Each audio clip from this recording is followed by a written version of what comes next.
Hailing back from the early days of Meteorot 1, where it all began, it is the tanuki type with high defense and heavy bulk. It is TAN00 A-Gedama, with a kit of Perfect Guard, Double Hammer, Biped Legs, and the leg ability of Hidden, which grants an additional head use for every heavy slot on his legs that are not filled. Now, as an OG from the early days, A-Gedama's kit has largely remained unchanged, especially from his return in Meteorot 9, and pretty much been sticking around with rosters ever since. But all the same, he's tanky, he's bulky, and honestly, as a permanent model that you can get pretty much any time in the permanent banner, a very solid and versatile model you can use just about anywhere.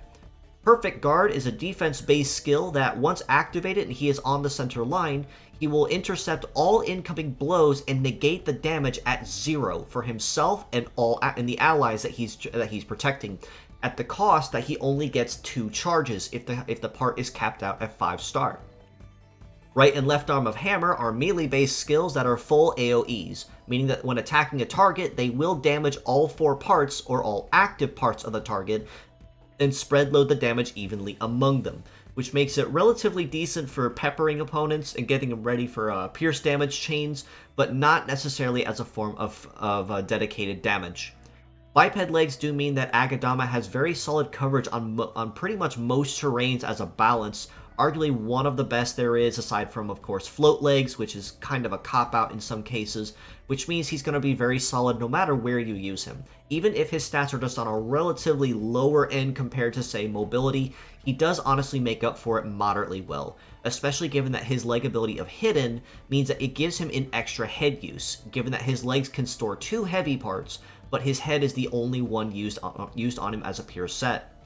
Now, as mentioned, he is honestly very tanky across the board, as expected of a defender like he is, but he's also not completely set in that role either, since he does have a couple forms of actual combat that he's able to rely on if defense is something that he can't use feasibly or safely. On the topic of safety, even though Perfect Guard is arguably one of the best terms of defense in the game, even if it only has 2 charges, it does mean that enemies will try their best to try to break through it or brute force it more than trying to actually wait for it. But it honestly depends on a 50-50 of that, depending on the enemy AI in question.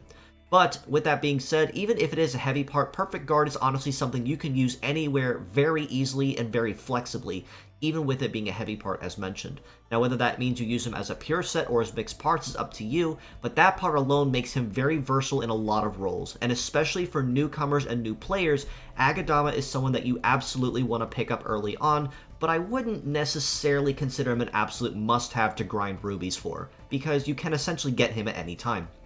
That being said, as a pure set score, I would honestly have to rate him a very solid 6 out of 10, even though he has relatively moderate and decent stats across the board, favoring a lot more towards heavy armor and damage reduction to a point, and being just moderately tanky overall. Having Double Hammer means his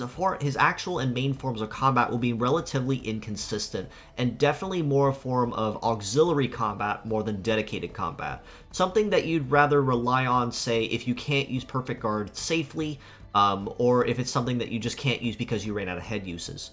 As mixed parts, I would have to rate him much higher at a 7.5 out of 10. Given that even though Hammer you may not use super often, if at all, on either arm, Perfect Guard is a part you can use pretty much anywhere with great flexibility. Of course, the only weakness to this is anyone that is using, say, Deathlock or Slip or even Destroy, and Destroy especially will one-shot you if you have defense stance activated and you go to intercept it, which at that point it's essentially a train wreck waiting to happen. But in all other cases, a very solid part to use all the same. So even if you choose not to use his legs or pair him off with something faster, he still has a very solid number of head uses at about 3 to 4 if I recall correctly. So that's at least a maximum of 8